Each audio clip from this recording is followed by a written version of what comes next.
What started as an ordinary Saturday afternoon between four college roommates would end with flashing red lights, a helicopter circling overhead, and a decision that none of them would ever be able to take back. They were not criminals. They were not reckless thrill seekers with death wishes. They were simply four 21-year-olds who wanted to create content for their social media channels, completely unaware that the next 48 hours would test their friendship, their courage, and their very will to survive. The footage they captured that day was never posted online. Instead, it became evidence in an investigation that made national news and sparked conversations about the dangerous intersection of viral fame and youthful invincibility. This is the true story of how a simple adventure filmed for fun became a nightmare that required rescue teams from 3 different counties and left one person fighting for their life in an intensive care unit. The 4 friends met during their freshman year at a mid-sized university in Colorado. There was Marcus, the unofficial leader who had built a modest following on social media by documenting outdoor adventures and survival challenges. His girlfriend Elena was studying environmental science and often joined his expeditions as the voice of reason and the person who actually researched locations before they visited. Tyler was the cameraman, a film major with expensive equipment and dreams of becoming a documentary filmmaker. And finally, there was Jordan, the newest addition to their group, a transfer student who had only known the others for about 8 months, but had quickly become inseparable from them. Together, they called themselves the Summit Seekers, and they had built a following of approximately 40,000 subscribers who tuned in every week to watch them explore abandoned places, climb challenging terrain, and push the boundaries of what 4 college students could accomplish with limited budgets and unlimited enthusiasm. The idea for that fateful Saturday came from Jordan, who had discovered an old mining complex about 3 hours from campus while researching a paper for his geology class. The Blackwood mine had been operational from 1892 to 1954, producing silver and copper before a series of accidents and declining or quality forced its permanent closure. Unlike many abandoned mines in the region, Blackwood had never been properly sealed. The entrance remained accessible, hidden behind overgrown vegetation on private land that had changed ownership so many times that nobody seemed to monitor it anymore. Jordan showed the others photographs he had found in historical archives, images of vast underground chambers, rusted equipment frozen in time, and tunnels that stretched for miles beneath the mountain. Marcus immediately recognized the content potential. This was exactly the kind of location that would generate views, the kind of exploration that could push their channel to the next level. Elena expressed concerns about safety and legality, but the others assured her they would be careful. They would bring proper equipment, tell someone where they were going, and only explore the upper levels that appeared structurally sound. Famous last words, as they would later reflect. They arrived at the site around 11 in the morning on a crisp October day when the aspens had turned golden and the air carried that particular mountain freshness that makes everything feel possible. The entrance to the mine was exactly where Jordan's research indicated, a dark rectangular opening in the hillside partially obscured by decades of vegetation growth. Tyler set up his camera to capture their initial approach, narrating their excitement about discovering an untouched piece of Colorado mining history. Marcus led the way with a high-powered flashlight, followed by Elena with the backup lights and first aid kit, then Jordan with additional camera equipment, and finally Tyler walking backward to capture footage of the group entering the darkness. The temperature dropped immediately once they crossed the threshold, that distinctive underground chill that reminds you just how much rock separates you from the surface world. The walls glistened with moisture, and the wooden support beams that lined the tunnel showed obvious signs of rot and deterioration. Elena pointed this out multiple times during the first 100 yards, but Marcus assured her that the main chambers ahead would be more stable, built with stone rather than timber. For the first hour, everything went according to plan. They discovered remarkable artifacts left behind when the mine closed, including tools hanging on walls, as if workers had simply set them down for lunch and never returned. There were old ore carts still sitting on rusted tracks, their wooden sides collapsed but their iron frames intact. They found a supervisor's office with papers scattered across a desk, The ink faded to illegibility, but the documents themselves preserved by the constant cool temperature. Tyler captured beautiful footage that would have made an exceptional video, the kind of content that transforms a small channel into something significant.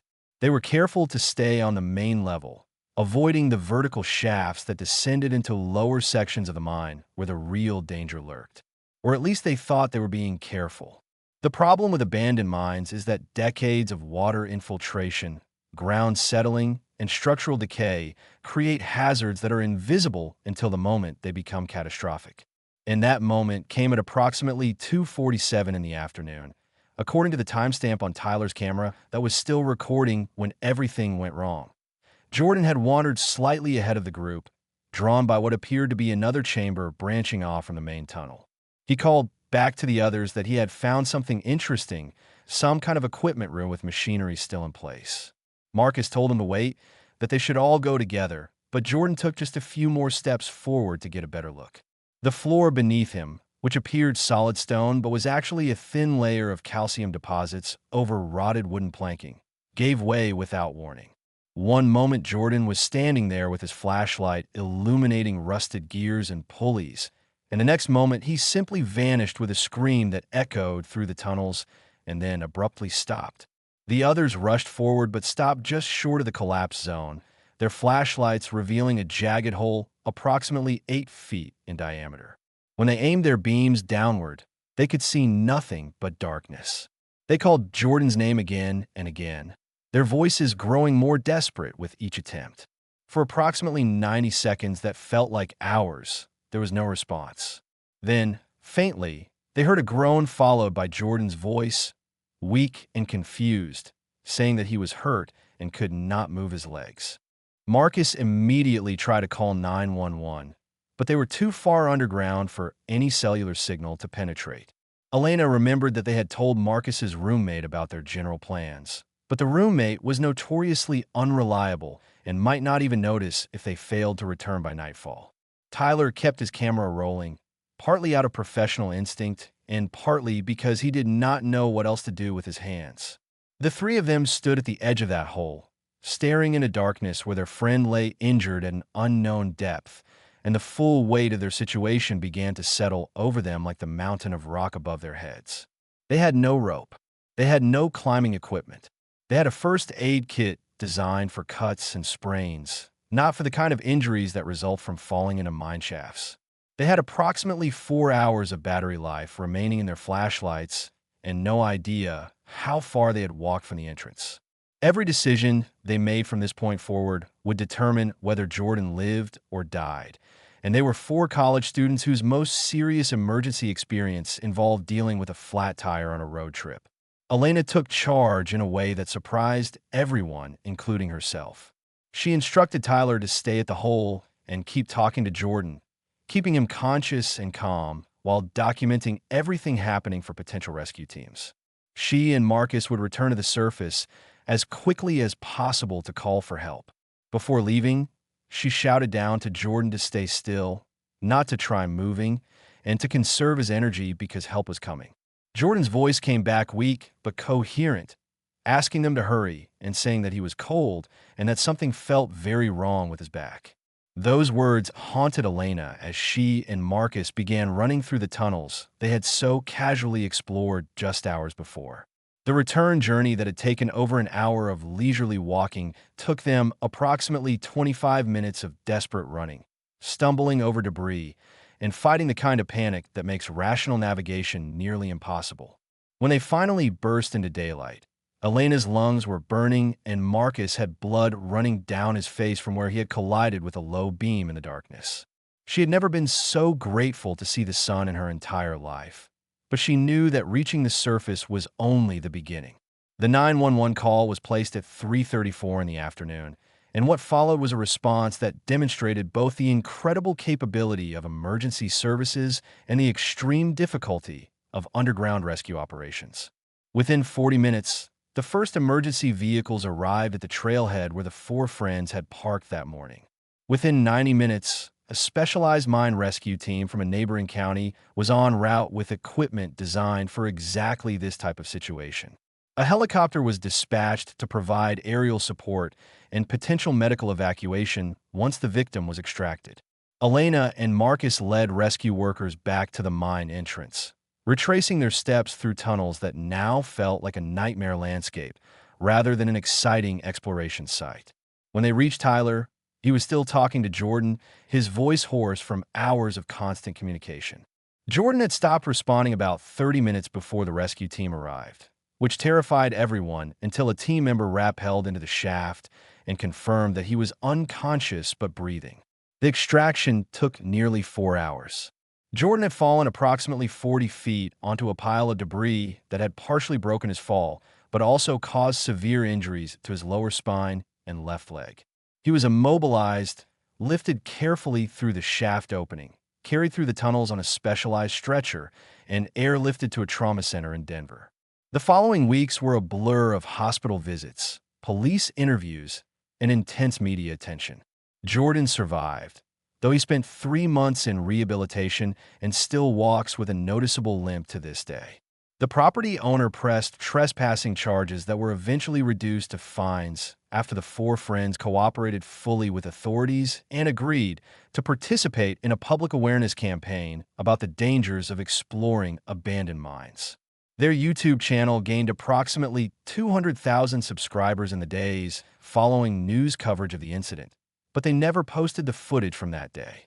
Instead, they created a single video explaining what happened, taking full responsibility for their poor decisions, and urging other content creators to prioritize safety over views. That video has been viewed over 3 million times and is now used in some schools as an educational tool about risk assessment and the consequences of seeking viral fame without proper precautions. The friendship between the 4 survived, though was forever changed by what they experienced together. Marcus eventually stepped back from adventure content entirely, focusing instead on landscape photography that allows him to appreciate the outdoors without putting himself or others in danger. Elena graduated with her environmental science degree and now works for a nonprofit organization that advocates for proper closure of abandoned mines throughout the western United States. Tyler's footage from inside the mine, particularly the moments immediately following Jordan's fall, became part of a documentary about rescue operations that won awards at several film festivals. And Jordan, despite everything he endured, says he does not regret the experience because it taught him something profound about the difference between living adventurously and living recklessly. They were not the same thing, he realized during those hours lying in darkness, wondering if he would ever see sunlight again. Adventure means embracing uncertainty within acceptable parameters. Recklessness means ignoring those parameters because you believe bad things happen to other people, never to you. If this story resonates with you, if it makes you reconsider risks you might be taking for content or for entertainment, then please share it with someone who needs to hear it. Hit the like button if you believe that safety should never be sacrificed for views. Subscribe to this channel for more stories that reveal the real consequences behind viral moments. And leave a comment telling me about a time when you or someone you know learned a difficult lesson about the line between adventure and danger. Sometimes the most valuable content we can create is not the spectacular stunt that could have ended in tragedy, but the honest conversation about why we were tempted to try it in the first place.